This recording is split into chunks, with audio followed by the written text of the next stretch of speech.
The summer sun glared down on the Texas plains like it had a personal vendetta. Heat waves shimmered above the cracked dirt as if the land itself was exhaling in frustration. Cicadas screeched from the cottonwoods, the sound high and relentless, almost mocking. I stood by the old cattle gate that marked the entrance to my family's ranch, a gate I had passed through every day since I was old enough to walk, and stared at what was now a shiny new metal fence. It wasn't just new. It was hostile. Bright, industrial, and completely alien to the landscape, it cut through the edge of my property like a surgical scar. The gate itself had been modified, reinforced, and fitted with a lock. A lock. On my gate. Blocking me from my own land. I didn't understand at first. Maybe someone was trying to keep trespassers out? Maybe there was some kind of survey mistake? But as I stepped closer, I saw the sign bolted to the frame. Private property, HOA controlled access only, unauthorized entry prohibited. I blinked at the words like they were in another language. Oh? Since when did the homeowners association have anything to do with my ranch? I wasn't part of their gated development. My land had been here long before the Cedar Ridge subdivision was even a blueprint. The road that ran from the main highway past their picket fences and cookie-cutter homes, right up to my front porch, it was older than any of their bylaws. And now they'd taken it, fenced it, locked me out. I called my neighbor Rick, whose lot backed up to mine. He was apologetic but not surprised. "They've been talking about it for months," he said. "Said your access road was technically easement misuse. Whatever that means. Cheryl's been on a tear." Cheryl. That name again. Cheryl Miller, the HOA president, self-declared defender of order and symmetry. She was the kind of person who knocked on doors with a measuring tape and a Bible, who once wrote a citation because someone's wind chime was audibly inconsistent with community standards. Now she turned her sights on me. I walked the perimeter of the fence in disbelief. It wasn't just a gate, it was a full barricade that extended several hundred feet across the side of their development, carving through the landscape like it owned the place. They had no legal right, I thought. But the more I looked, the more I realized this wasn't a mistake. It was deliberate. The placement, the padlocks, the posted signs. This was a move. A play in a game I didn't even know I was a part of. And that's when the feeling hit me, not just anger or frustration but something more primal. Violation. That road was more than a path, it was a legacy. My grandfather had carved it with his own hands. My dad widened it with a borrowed backhoe and a case of warm beer. I rebuilt it after the 2015 floods washed out the eastern bank. And now a woman who moved in 4 years ago because she liked the sunsets, had decided she owned it? I didn't scream. I didn't throw things. But I felt something settle in me, a cold, steely certainty. This wouldn't stand. They wanted a war of policies and fences? Fine. But I knew the land. I knew the laws. And most of all, I knew how to be patient. After all, I'm a rancher. I've watched storms roll in for hours just to drop 15 minutes of rain. I've tracked coyote trails across 10 miles of open scrub. Time was on my side. So I walked back to my truck, dusted off my boots and drove around to the back entrance, through a rocky, overgrown path I hadn't used in years. But I had plans now. Not just to reclaim what was mine, but to make damn sure that the next time Cheryl and her HOA thought about laying claim to someone else's land, they'd think twice. Maybe even 3 times. As I drove past the pristine Cedar Ridge sign, with its manicured flowerbeds and faux stone walls, I smiled. The gate may have been closed. But the story? Oh, the story was just beginning. To understand how things got this far, you have to know who you're dealing with. My name is Mason Kellerman. I'm 42, born and raised in Central Texas, where the soil is dry, the cows are mean, and the people are tougher. My family has owned Kellerman Ranch since 1928. My granddad ran cattle. My dad raised horses. I spent my teenage years breaking fences, fixing engines, and learning every inch of the land like it was part of my own skin. I left home for a bit, went to Texas A&M for civil engineering, then spent a decade in Austin working on infrastructure projects and collecting degrees I never quite learned to brag about. But after my dad died in 2020, I packed up, moved back and put every dime I had into restoring the place. The ranch itself isn't flashy. We don't have white fences or groomed trails or anything Instagram-worthy. What we have is land, 80 acres of rough terrain, old live oaks, a small creek that runs most of the year, and 2 barns so crooked they'd collapse if the wind ever got serious. The house is modest but sturdy. It's a working ranch meant for sweat and calluses, not garden parties. And it's mine. Every deed, every survey, every inch of it has my family's name on it. Now enter Cedar Ridge, A development that popped up like a rash on the north side of our property about 5 years ago. Back when they broke ground, I wasn't paying much attention. They promised modern country living and community values to out-of-towners who wanted to escape the city without sacrificing Wi-Fi. What they really built were 50 beige houses with stone veneers, tiny lawns, and an army of people who couldn't tell a tractor from a lawnmower. The homes all looked like they were designed by the same committee that chooses hospital wallpaper. And at the head of that committee, whether officially or just by sheer force of will, was Cheryl Miller. Cheryl moved in about 4 years ago. Blonde bob haircut, aggressive pastel cardigans, and a voice that could slice through drywall. No one voted for her, but somehow she was interim HOA president within 6 months. People said she came from California, but she never talked about it, probably to avoid confirming every stereotype. She was the kind of person who thought community meant control and leadership meant lecturing. You couldn't hang a flag, plant a non-approved tree, or repaint your porch without her sending a letter. It wasn't just about rules, it was about her rules. And she enforced them like a sheriff in a town with no laws but her own. I tried to stay neutral when she first arrived. After all, I wasn't part of Cedar Ridge. I didn't have a homeowner's agreement, didn't pay their fees, and wasn't subject to their rules. The gravel road that passed through the north edge of their community had been used by my family for decades. Before the development, it was just a dirt trail leading to County Road 18. But the developers paved it and renamed it Juniper Trace. It still served the same purpose. It was my main access point to the ranch. And while the HOA had asked me once, politely, to consider rerouting, I'd made it clear that the easement was legal, recorded, and not up for debate. But to Cheryl, legal didn't mean right. To her, I was an outsider, worse, I was a relic. My truck kicked up dust. My horses smelled. My barn was an eyesore visible from the walking trail. I didn't attend HOA meetings. I didn't trim my cedar trees to regulation height. I didn't belong. And even though we never shared more than 10 minutes of conversation, she'd clearly decided that I was her personal thorn. I wasn't entirely alone. Rick, my neighbor, was a good man, a retired firefighter with a slow drawl and a deep love for bourbon. He and his wife, Marlene, were Cedar Ridge's only voice of reason. They liked having the ranch nearby. Said it gave the neighborhood some damn character. A few others nodded or waved when I passed, but most just looked away like I was a stray dog sniffing around their turf. Over time, I noticed fewer smiles, more glares. Lawn chairs angled away from the road. A few snide comments when I bought feed in town. It was subtle, but it was there, the creeping sense of exclusion, of being fenced out in more ways than one. So when I saw that lock on my gate, I wasn't entirely surprised. Appalled, yes. Infuriated, definitely. But shocked? No. Cheryl had been building to this for years, inch by inch, letter by letter, meeting by meeting. She didn't just want to protect the neighborhood, she wanted to define it. And to her, the Kellerman Ranch was a smudge on an otherwise perfect page. Something she could erase with enough paperwork and stubbornness.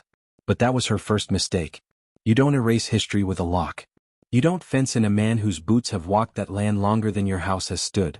And you sure as hell don't mess with a Kellerman without a fight. It all kicked off with a letter, one of those passive-aggressive masterpieces only HOAs seem capable of crafting.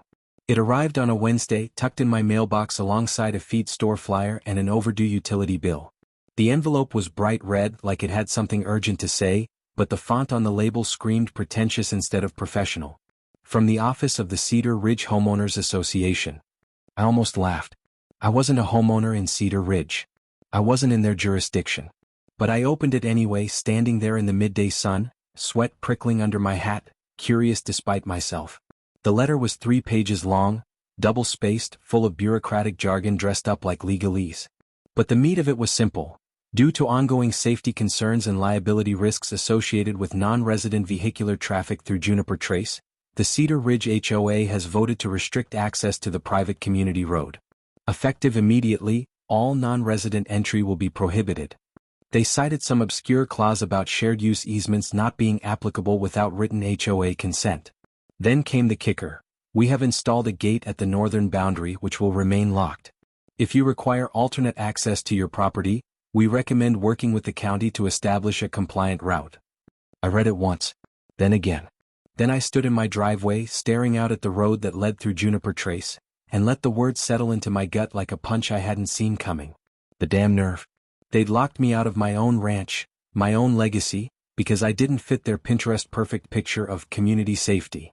And they were framing it like a generous offer, like they were doing me a favor by suggesting I build a new access road through rocky brush-covered terrain that would cost tens of thousands of dollars and cut through fragile creek. Also, they wouldn't have to look at my truck on their cul-de-sac. At first I was stunned, staring at the page like maybe it would change if I blinked hard enough. I walked out to the gate again, this time running my fingers along the fresh welds, feeling the cold steel of the new padlock. It wasn't just a lock, it was a message. A message that said, "You don't belong here. You're not welcome. And we have the power to make that stick." The next emotion hit harder: disbelief.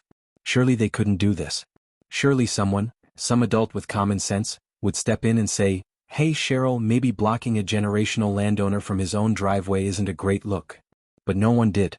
I called the county office and spoke to a clerk who shuffled papers inside a lot. "Technically," she said, "it's a gray area. That road was improved by the developer and recorded as a private street. If you don't have a formal easement in your deed, they might be within their rights." Gray area. That phrase stuck in my head. Because in my world, ranch work, engineering, life in general, gray areas are where bad things happen. That's where cows get stuck, trucks break axles, people get lost. That's where people like Cheryl thrive.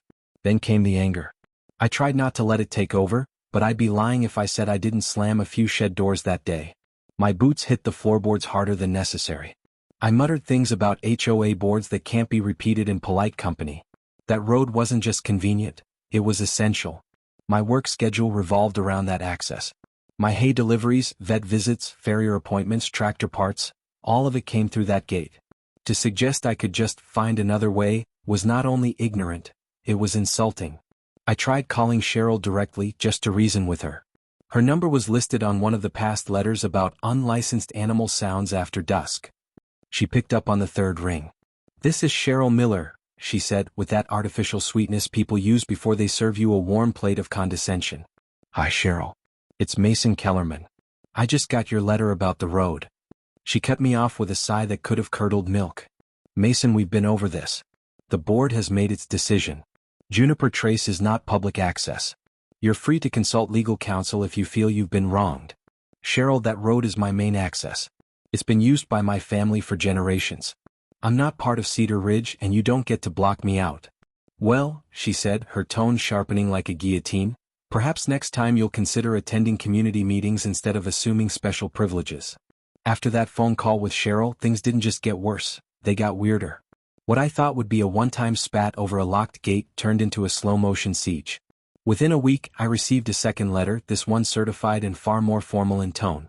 "Notice of unauthorized trespassing," it said in bold, black letters across the top.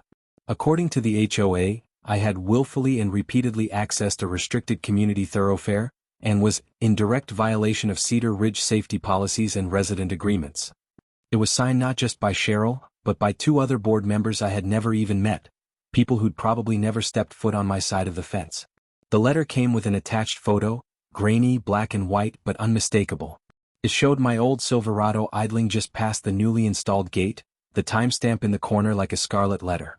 I had driven around the fence line, through a dry creek and a gap in the underbrush, just to reach the ranch after checking cattle in the southern pasture. It wasn't even a deliberate act of defiance, just necessity. But to them it was all the ammunition they needed. The letter threatened legal action. Fines of up to $500 per violation. Reporting to the county sheriff's office for trespassing. That's when the letters became a weekly event. I'd find them taped to the gate, nailed to my fence posts, dropped in my mailbox. One claimed that the presence of livestock visible from Juniper Trace undermined property values.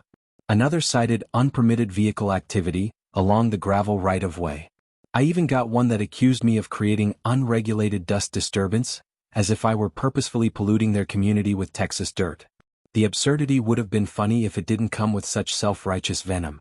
I tried at first to go about it the civil way. I consulted a property attorney in town, a guy named Roy Carpenter who wore bolo ties unironically and had the patience of a saint. He reviewed the old land surveys, dug up the original easement filed in 1963, and told me the words I'd been hoping for: "They're full of it." That road's been recorded as shared agricultural access since before most of their board members were born. But, he scratched the back of his neck, "they're gonna make it miserable for you anyway. And they've got the money and the energy to drag it out in court if they want. Miserable turned out to be an understatement. One morning I woke up to find an HOA-hired security contractor, parked near the edge of my fence line, taking photos of every truck, trailer, and piece of machinery that crossed the boundary. The guy wore aviators, chewed sunflower seeds, and introduced himself as Kyle. I asked him what he was doing. He shrugged. Just documenting traffic. I told him to stay off my land or I'd document my boot meeting his rear bumper. Kyle disappeared after that, but was replaced 2 days later by a motion sensor camera mounted to a tree near the access road. By that point, even my neighbors had started to take sides. Rick and Marlene were solidly in my corner, God bless them. Rick offered to let me route deliveries through his driveway, which skirted the edge of Cedar Ridge and backed up into one of my pastures. But not everyone was so friendly. One afternoon, I caught a woman in yoga pants and oversized sunglasses standing just outside the fence line with her 2 kids, pointing at my barn like it was some kind of wildlife exhibit. That's the place Cheryl warned us about, I heard her say. Don't go near it. They're not part of the neighborhood. But not he. Not Mason. But like I was some kind of untamed presence lurking beyond the HOA perimeter. A ghost of the past haunting their neat little subdivision. The more they pushed, the more I felt like a stranger in my own home. I started to worry about my dogs running loose near the fence, about packages being delivered late, about county inspectors showing up uninvited. Every day there was something new, a note about excessive noise from early morning tractor work, a complaint that my truck's muffler was non-compliant with residential standards. Cheryl was clearly rallying her troops, weaponizing the rulebook like a sword. But I wasn't just a rancher, I was an engineer. I knew how systems failed. And as I watched the HOA scramble to tighten its grip, I started seeing the cracks in their armor, the contradictions in their bylaws, the limitations in their jurisdiction, the assumptions they'd made, that I would roll over, take it quietly, and disappear behind my fence like some relic too tired to fight. They had underestimated me. And with every letter, every fine, every empty threat, they were giving me more fuel. I wasn't just going to reclaim access, I was going to make them regret ever trying to take it away in the first place. I'd always been a man of work, not war, but every man's got a line. And the day I stood at that gate, holding yet another HOA letter accusing me of reckless tractor activity, something inside me clicked. It wasn't just their rules or the insults or even the trespassing accusations. It was the arrogance. The gall of people who moved into land they didn't understand, who paved over pasture, put up vinyl fences, and thought that gave them the right to rewrite history. They built a cookie-cutter kingdom and I was the uninvited ghost in the yard. But here's the thing about ghosts, we remember what they forget. Like where the old roads run. Like who owns what. Like the power of a loophole. I went back to the original land surveys that Roy, my attorney, had dug up. 50-year-old county records, yellowed and cracked, with scribbled notations made by engineers long dead. And there it was, clear as day, easement granted for agricultural access to Kellerman Ranch via Road 12B. That was the old designation for what they now call Juniper Trace. The easement didn't expire. It wasn't conditional. It predated the HOA by decades. It wasn't just a tradition, it was legal ground as solid as the limestone under my boots. But that wasn't all I found. As I kept digging through zoning maps and easement rules, another line of text caught my eye. Right of ingress and egress shall not be impaired by future subdivision unless alternate access of equal utility is provided. That meant any attempt to block access was not only a violation of my rights, it was a breach of county code. I met with Roy again. This time we didn't talk about court dates. We talked about options. And what started as a legal review turned into something better. Something bolder. I asked Roy a simple question. If this road can't be legally closed to me, can I charge for its use? He paused, blinked twice, and gave the slow, thoughtful nod of a man seeing the makings of beautiful mischief. Well, he said, you'd need to establish it as private infrastructure under your maintenance and ensure your section is on your deeded land. But yeah, you could technically make it a toll road. A toll road. At first I laughed. Then I started picturing it. The HOA had built their fancy gated street right through land that butted up to my easement, and in one small stretch, the pavement technically encroached onto a sliver of my property line. It had been overlooked when the developer built the road without consulting me properly. Just about 30 feet of driveway near the gate post, the part they'd used to place the padlock. They assumed I wouldn't notice. But I did. So I got to work. First, I filed a petition with the county to establish that portion of the road as a privately maintained agricultural access route, citing the decades-old easement and the need for safe, uninterrupted use of the road. That paperwork alone took days, but it gave me just enough legitimacy to move forward. Then I designed the signage. It wasn't fancy, just 2 sturdy wooden posts and a 4x6 sign I carved with a CNC router in my workshop.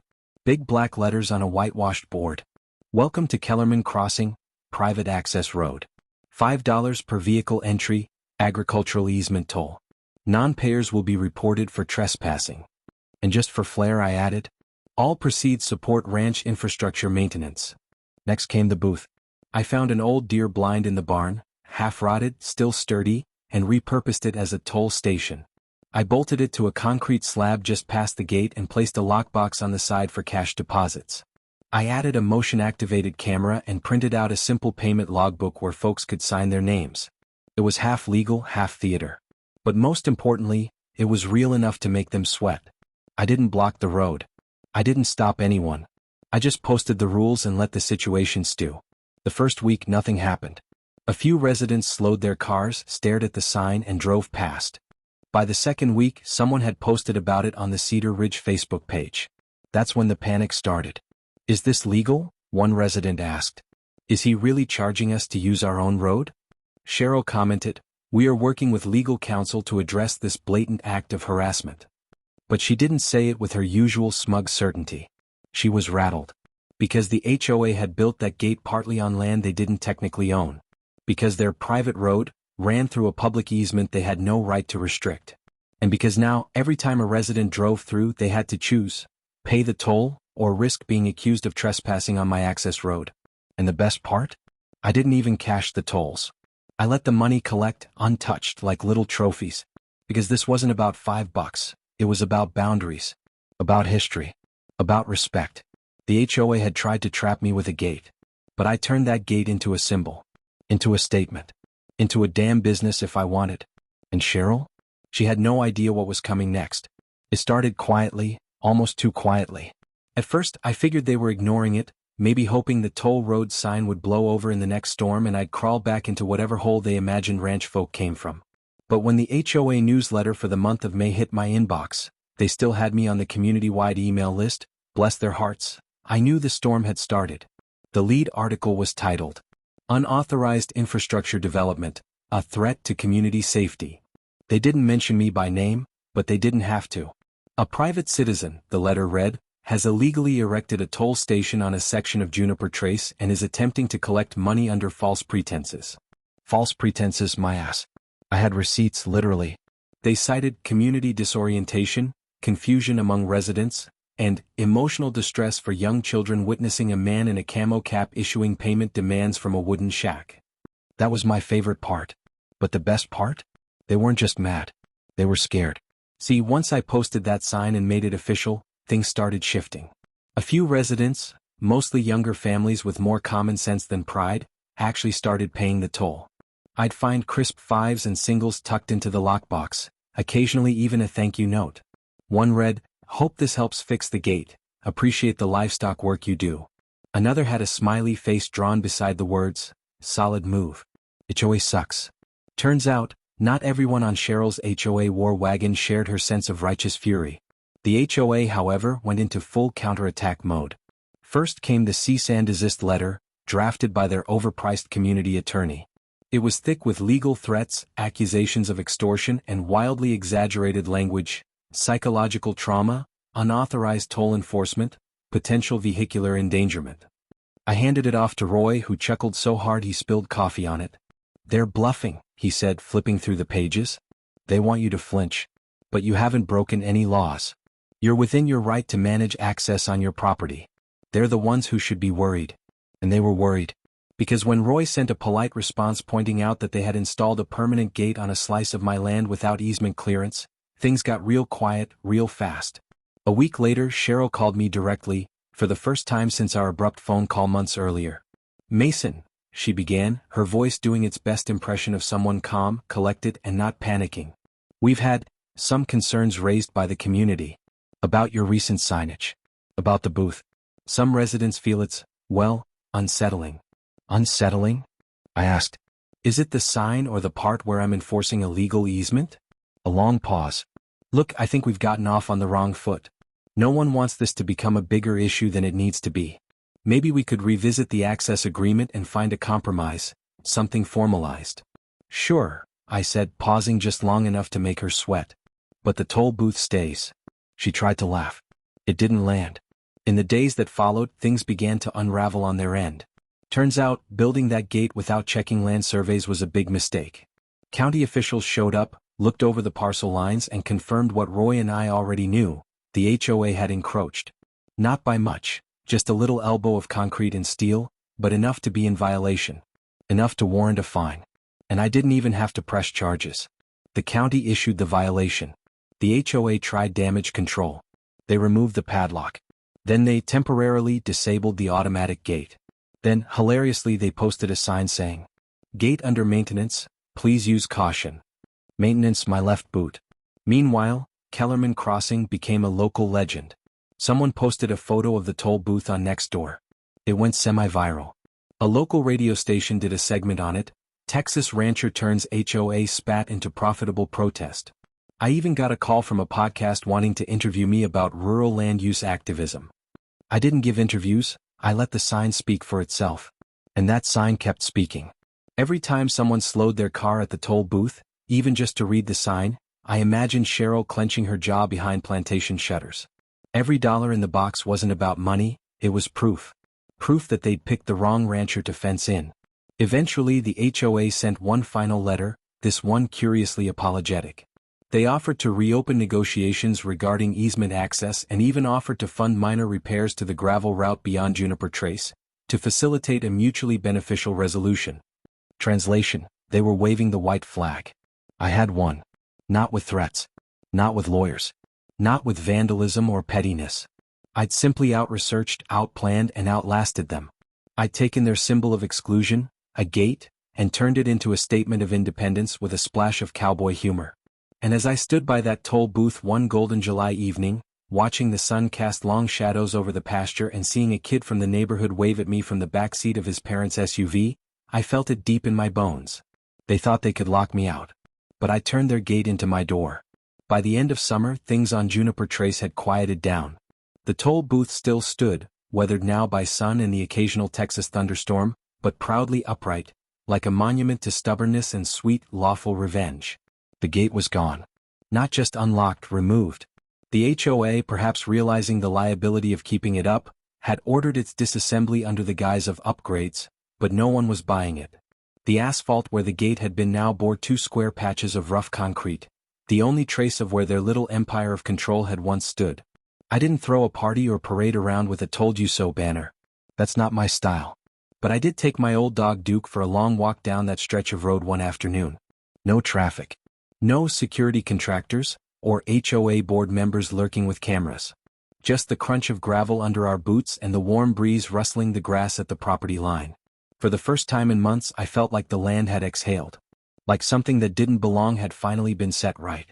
A few neighbors stopped by in the weeks that followed. Not the loud ones, not the Facebook warriors or the ones who whispered "they" when pointing toward my land. No, these were the quieter ones. The young couple from the end of the street who left $20 in the toll box and a thank you note. The elderly widow who told me gently that her late husband used to ride horses out past my fence and how happy she was to see someone put the HOA in its place. Even a teen from the neighborhood dropped off a 6-pack of Shiner with a sticky note that said, "Epic move, man." But perhaps the most surprising olive branch came from Cheryl herself. It was mid-September when she pulled into my drive in her hybrid SUV, got out, heels sinking slightly into the dirt, and walked up to the porch with a white envelope in her hand. I'll admit, for a moment I thought she was serving me papers again. But no. She cleared her throat, gave me that politician's smile and handed me the envelope. Inside was a formal letter on HOA letterhead acknowledging their unintentional encroachment, promising to cease any further interference with my access, and outlining their decision to withdraw all previous complaints and fines. I didn't say much. Just nodded, shook her hand and said, "Glad we could get here without a real mess." She offered a weak smile and that was that. Now the toll road is more of a relic than a necessity. The sign still stands but the lockbox is empty these days, more a conversation piece than anything. I left it there because it serves a purpose. Not a profit motive, not even a warning. A reminder. A reminder that the land remembers. See folks in neighborhoods like Cedar Ridge come and go. Their paint fades, their fences sag, and eventually someone else buys the house and inherits the HOA handbook like a dusty Bible of arbitrary commandments. But the land? The land doesn't forget. It holds the roots of old oaks, the tracks of ranch trucks, the sweat of men who hauled hay before there were cul-de-sacs. And when someone tries to rewrite its story with bylaws and bullet points, it pushes back. What I learned from all this wasn't just about property rights or loopholes. It was about dignity. About standing firm when something you love is threatened, not just out of pride but out of respect for what came before you. My granddad built this ranch with his bare hands. My dad kept it running when the droughts came. And me? I wasn't about to let a committee in pastel cardigans and khaki shorts dictate how I lived on it. But I also learned that not everyone in a place like Cedar Ridge wants to be part of a machine. Some folks are just looking for community, real community. The kind that waves when you pass by, that borrows sugar and returns the container full of cookies. They get trapped in the same HOA nonsense, but they're not the ones writing fines or locking gates. They're just trying to live same as me. In the end, I didn't just win a fight over a gate. I reminded a neighborhood, and myself, that history matters. That land carries memory. And that if you try to fence in the wrong cowboy, you might just end up building him a toll booth instead.